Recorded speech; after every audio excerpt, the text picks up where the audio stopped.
Hello friends.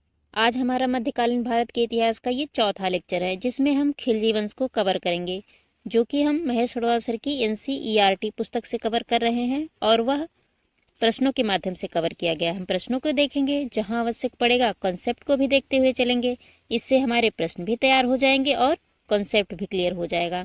आज का topic है खिलजी वंश। खिलजी वंश का शासनकाल 1290 से लेकर 1320 ईस्वी तक चला था। लगभग 30 वर्षों तक शासन रहा। चलिए हम प्रश्नों के माध्यम से टॉपिक को कवर करते हैं। पहला प्रश्न है, गुलाम वंश के पश्चात वर्ष 1290 में खिलजी वंश की स्थापना किसके द्वारा की गई थी? किसकी बात हो रही है? खिलजी वंश की। खिलजी वंश की स्थापना जलालुद्दीन फिरोज शाह खिलजी के द्वारा 1290 ईस्वी में की गई थी। खिलजी वंश की स्थापना जलालुद्दीन फिरोज शाह खिलजी के द्वारा 1290 ईस्वी में खिलजी वंश की स्थापना की गई थी। आगे देखते हैं। रक्त और लौह की नीति को त्याग कर शासन के उदार नीति का अनुसरण करने वाला दिल्ली का प्रथम सुल्तान कौन था? वह प्रथम सुल्तान कौन था जो रक्त और लौह की नीति किसके द्वारा लाया गया था? बलबन के द्वारा लाया गया था। बलबन गुलाम वंश का मुख्यतः सबसे कट्टर शासक था, जो कि अंत में आया। बलबन के द्वारा रक्त और लौह की नीति अपनाई गई थी और खिलजी वंश में जलालुद्दीन फिरोज शाह खिलजी के द्वारा रक्त और लौह की नीति को त्याग दिया गया और उदारता की नीति को अपनाया गया। यह दिल्ली में प्रथम सुल्तान था। आगे देखते हैं। वर्ष 1296 में कड़ा, जो कि मनिकपुर नाम से फेमस था, जलालुद्दीन की हत्या किसके द्वारा की गई थी? वही जलालुद्दीन जिन्होंने खिलजी वंश की स्थापना 1290 ईस्वी में की थी, अलाउद्दीन खिलजी के द्वारा। ये बहुत महत्वपूर्ण है। खिलजी वंश में सबसे प्रतापी शासक और लगभग सभी सल्तनत काल में सबसे प्रतापी शासक अलाउद्दीन खिलजी ही थे, जिन्होंने खिलजी वंश के संस्थापक जलालुद्दीन फिरोज शाह खिलजी की हत्या करके 1296 ईस्वी में खिलजी वंश का शासक बना। आगे देखते हैं। अलाउद्दीन खिलजी के बचपन का नाम क्या था? अलाउद्दीन खिलजी के बचपन का नाम अली गुरसप्पा था। अली गुरसप्पा के नाम से अलाउद्दीन फेमस का बचपन का नाम था, तो आप इसको याद रखिएगा। आगे है, जलालुद्दीन की हत्या के पश्चात अलाउद्दीन खिलजी ने अपना राज्याभिषेक कहाँ करवाया था? अलाउद्दीन खिलजी के राज्याभिषेक का स्थान बलबन के लाल महल में हुआ था। बलबन द्वारा निर्मित जो लाल महल था, लाल महल में अलाउद्दीन खिलजी ने अपना राज्याभिषेक करवाया था। यहाँ पे एक नोट है, अलाउद्दीन एक साम्राज्यवादी शासक था। वह विश्व विजय प्राप्त करने के साथ साथ एक नए धर्म की स्थापना भी करना चाहता था। यह आप याद रखिएगा, साम्राज्यवादी विचारधारा के थे, जो कि जिस तरीके से हम देखते हैं कि सिकंदर विश्व विजय चाहते थे और हमारे प्राचीन काल में समुद्रगुप्त चाहते थे, उसी तरीके से ये वैसे नहीं थे। इनकी विचारधारा कट्टरता थी। सिकंदर हो उतने कट्टर नहीं थे, समुद्रगुप्त उतने कट्टर नहीं थे, लेकिन कट्टरता के साथ अलाउद्दीन खिलजी साम्राज्यवादी विचारधारा को रखते थे। आगे है, राज्याभिषेक के पश्चात सिकंदर ए सानी या द्वितीय सिकंदर की उपाधि किसने धारण की थी? सिकंदर ए सानी या द्वितीय सिकंदर की उपाधि अलाउद्दीन खिलजी के द्वारा धारण की गई थी। ये बहुत महत्वपूर्ण है। सिकंदर ए सानी वही सिकंदर जो कि नंदवंश के समय आए थे। नंदवंश में धनानंद के समकालीन सिकंदर थे। उसी सिकंदर की तुलना अलाउद्दीन खिलजी से की गई है। आगे है, सुल्तान बनने के पश्चात अलाउद्दीन ने प्रथम आक्रमण किस शासक पर किया था? जब अलाउद्दीन शासक बने तो सबसे पहले इन्होंने किस पर आक्रमण किया? रायकर्ण पर, जो कि गुजरात के शासक थे। आगे एक नोट है, अलाउद्दीन का सेनापति मलिक काफूर गुजरात विजय के दौरान नुसरत खां द्वारा 1000 दीनार में खरीदा गया था, इसलिए उसे 1000 दीनारी भी कहते हैं। ये बहुत महत्वपूर्ण है। अलाउद्दीन खिलजी के सेनापति कौन थे? मलिक काफूर। इन्हें खरीदा गया था 1000 दीनार लेकर, जो कि गुजरात विजय के दौरान इन्हें खरीदा गया था, इसीलिए इन्हें 1000 दीनारी भी कहते हैं। ये बहुत महत्वपूर्ण है। आगे देखते हैं। वर्ष 1303 ईस्वी में अलाउद्दीन के द्वारा चित्तौड़ पर आक्रमण के समय वहां का शासक कौन था? अलाउद्दीन ने जब 1303 ईस्वी में चित्तौड़ पर आक्रमण किया, उस समय वहां का शासक कौन था? राणा रतन सिंह थे। आप इसको याद रखिएगा, चित्तौड़ के राजा राणा रतन सिंह थे। आगे है। विंध्याचल पर्वत श्रेणी को पार कर दक्षिण भारत पर आक्रमण करने वाला दिल्ली सल्तनत का प्रथम सुल्तान कौन था? किसकी बात हो रही? विंध्याचल, जो कि मध्य प्रदेश और यूपी के क्षेत्र में पड़ता है, उसको पार करके दक्षिण भारत पर आक्रमण करने वाले दिल्ली सल्तनत के, जैसे गुलाम वंश आया, इस समय खिलजी वंश है, तो खिलजी वंश में कौन थे जो दक्षिण भारत में विजय के लिए गए? वो थे अलाउद्दीन खिलजी। अलाउद्दीन खिलजी के द्वारा सबसे पहले सल्तनत का कोई था जो कि विंध्याचल पर्वत को पार करके दक्षिण में आक्रमण किया। आगे है। अलाउद्दीन के दक्षिण अभियानों का सेनापति कौन था? किसकी बात हो रही है? अलाउद्दीन के दक्षिण अभियान का सेनापति मलिक काफूर थे। जब भी दक्षिण अभियान किया करते थे, सेनापति के रूप में मलिक काफूर को भेजा गया। आगे एक नोट है। तेलंगाना उस समय वारंगल नाम से था। तेलंगाना के शासक प्रताप रुद्र देव द्वितीय ने मलिक काफूर को विश्व प्रसिद्ध कोहिनूर हीरा भेंट किया। बहुत इंपॉर्टेंट। कोहिनूर हीरा किसे प्राप्त हुआ है? मलिक काफूर को वारंगल के शासक प्रताप रुद्र देव द्वितीय के द्वारा, जिसे मलिक काफूर ने अलाउद्दीन खिलजी को भेंट किया। अब देखिए, कोहिनूर हीरा जो कोला के खान से निकला है, वो किस तरीके से घूमता है। अब यहाँ पे अलाउद्दीन खिलजी के पास पहुंचा है। आगे यहाँ एक नोट है कि पद्मावत मोहम्मद जायसी के अनुसार अलाउद्दीन ने रानी पद्मिनी की सुंदरता से प्रभावित होकर चित्तौड़ पर आक्रमण किया था। पद्मावत, जिसको किसने लिखा है? मलिक मोहम्मद जायसी की रचना है। अलाउद्दीन खिलजी ने रानी पद्मावती की, जिन्हें पद्मिनी भी कहते हैं, उनकी सुंदरता से प्रभावित होकर चित्तौड़ पर आक्रमण किए थे। आगे है। चूंकि इसमें फैक्चुअल है, उतना तो हमें कॉन्सेप्ट देखना नहीं है।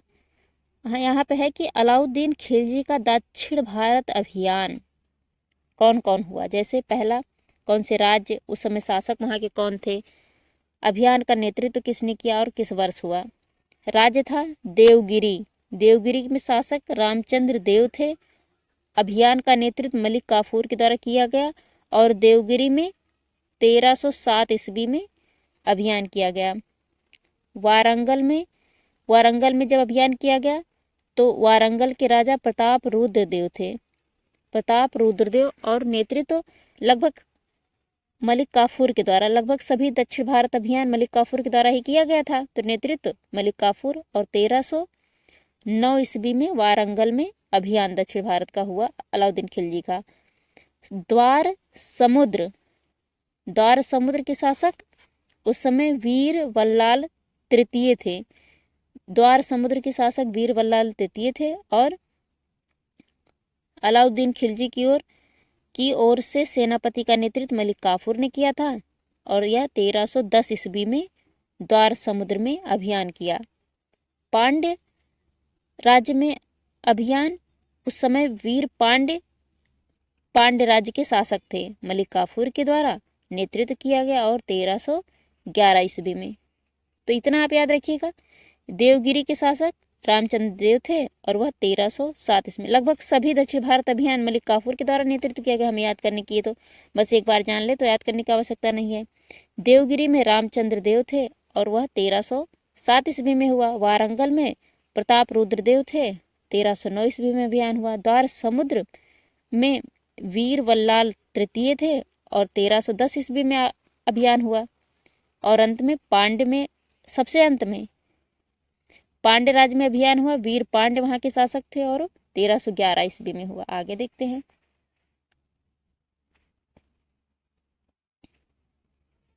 मलिक काफूर द्वारा सर्वप्रथम किस दक्षिण भारतीय राज्य पर आक्रमण किया गया? अभी अभी हमने देखा देवगिरी पर आक्रमण किया गया 1307 ईस्वी में। आगे है, दिल्ली सल्तनत को वह कौन सुल्तान था जिसने नकद वेतन के साथ अस्थाई सेना का संगठन किया? सेना रखने का तो बलबन ने शुरू किया, लेकिन अस्थाई सेना रखने का और उन्हें संगठित करने का दायित्व किसके द्वारा सबसे पहले निभाया गया? अलाउद्दीन खिलजी ने सबसे पहले नकद वेतन देना शुरू किया और एक अस्थाई सेना रखी। सेना का एक गठन होना चाहिए तो बलबन ने ही किया, लेकिन अस्थाई सेना होनी चाहिए, ये नहीं कि आज सेना है कल ना रहे। तो अस्थाई सेना का सबसे पहले गठन अलाउद्दीन खिलजी के द्वारा हुआ। आगे है, अलाउद्दीन द्वारा सेना में भ्रष्टाचार रोकने के लिए कौन सी योजना अपनाई गई? सेना में भ्रष्टाचार रोकने के लिए घोड़ों को दागने की प्रथा तथा हुलिया प्रथा अपनाई गई। घोड़ों को दागने की प्रथा और हुलिया प्रथा अपनाया कब गया? अलाउद्दीन खिलजी के द्वारा। ये बहुत महत्वपूर्ण है। ये किस लिए अपनाया गया था? भ्रष्टाचार को रोकने के लिए।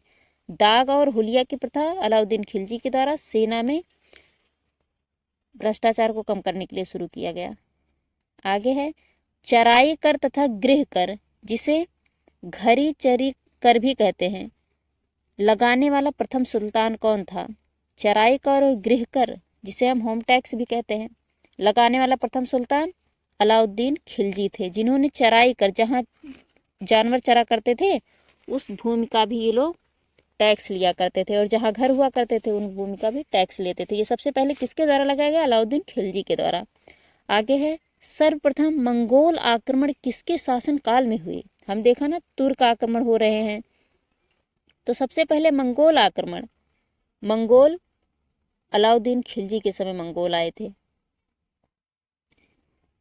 सबसे पहले मंगोल आक्रमण अलाउद्दीन खिलजी के समय में हुआ। आगे है, दिल्ली सल्तनत का वह प्रथम सुल्तान कौन था जिसने स्वयं को खलीफा घोषित किया? उन्होंने कहा खलीफा हम ही हैं, हमें बगदाद में जो बैठे खलीफा हैं उनसे नहीं इजाजत लेने की आवश्यकता, हम अपने खलीफा खुद ही हैं। मुबारक शाह खिलजी ने अपने आप को स्वयं को खलीफा बताया, मुबारक शाह खिलजी। आगे है, घोड़े के नाल के आकार की मेहराब, जैसे घोड़े की नाल ऐसे होती है, घोड़े की नाल के आकार की मेहराब का प्रयोग सर्वप्रथम कहाँ पर किया गया? अलाउद्दीन दरवाजे में, जिसे हम अलाई दरवाजा भी कहते हैं। सबसे पहले वहाँ पे घोड़े का जो मेहराब होता है, जैसे घोड़े के हम नाल देखते हैं ऐसे होता है चंद्राकार, उसी तरीके से अर्धचंद्राकार से भी गहरा, ये सबसे पहले जो आकृति मेहराब की बनाई गई वो अलाई दरवाजे में बनाई गई, जो कि दिल्ली में है। अलाई दरवाजा कुतुब मीनार के सामने बनवाया गया है अलाउद्दीन के द्वारा। आगे है, यहाँ पे एक नोट है, अलाउद्दीन द्वारा सैनिकों को सस्ते मूल्यों पर वस्तुओं को प्रदान करने के लिए बाजार नियंत्रण प्रणाली अपनाई गई। ये बहुत महत्वपूर्ण है कि बाजार नियंत्रण प्रणाली किसके द्वारा लाई गई? अलाउद्दीन खिलजी के द्वारा। वस्तुओं के मूल्य में ये नहीं कि आज वस्तु कम उत्पादित हुई तो आप उसको स्टोर करके ज़्यादा में बेच दो, तो ऐसा नहीं होता था। उन्होंने कहा कि एक बाजार का नियम होना चाहिए कि नहीं, बाजार में ये वस्तु है तो उसका कुछ रेट होना चाहिए कि आप जब वस्तु कम हो जाए आप उस वस्तु को स्टोर कर ले, इसके बाद उस वस्तु को बाद में भेजें जिससे लोग उसको खरीद भी ना पाए। इसलिए नियंत्रण प्रणाली अलाउद्दीन खिलजी के द्वारा लाया गया। आगे है, यहाँ पे दिया है अलाउद्दीन खिलजी के बाजार नियंत्रण के अधिकारी कौन कौन थे? कोई एक व्यक्ति तो बाजार को नियंत्रित करेगा नहीं, तो जो अधिकारी थे बाजार को नियंत्रित करने के लिए वो कौन कौन थे? विभाग था और अधिकारी कौन थे? वरीद ए मंडी जो विभाग था वह बाजार निरीक्षक के द्वारा किया गया। आगे है, सहनाई मंडी ये बाजार को देखते थे, बाजार अधीक्षक के द्वारा देखा जाता था। दीवाने रियासत, वेरी इंपॉर्टेंट, उन्होंने कहा दीवाने रियासत विभाग किसको दिया गया है? बाजार नियंत्रक को दिया गया था। और अंत में एक है मनहयान एक गुप्तचर होता था कि वो देखता था जो सारे अधिकारी हैं वो कार्य अच्छे से कर रहे हैं या इसी तरीके से बस हम बाजार को नियंत्रित कर रहे हैं और हमारी जनता को उससे कोई फायदा नहीं हो रहा है। तो हमारा यह खिलजी वंश से संबंधित एक छोटा सा टॉपिक था जो कि बहुत इंपॉर्टेंट है, मुख्यतः अलाउद्दीन खिलजी से संबंधित। तो 2-3 बातें याद रखिएगा।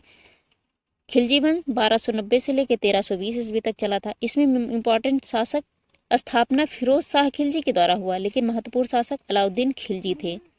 अलाउद्दीन खिलजी के द्वारा क्या क्या किया गया, ये आप इसको याद रखिएगा। जैसे बाजार नियंत्रण प्रणाली, मलिक काफूर। तो इसी तरीके से आप रिवाइज कर लेंगे तो आपसे गलत नहीं होंगे प्रश्न। इस लेक्चर को हम यही समाप्त करते हैं। Thank you very much.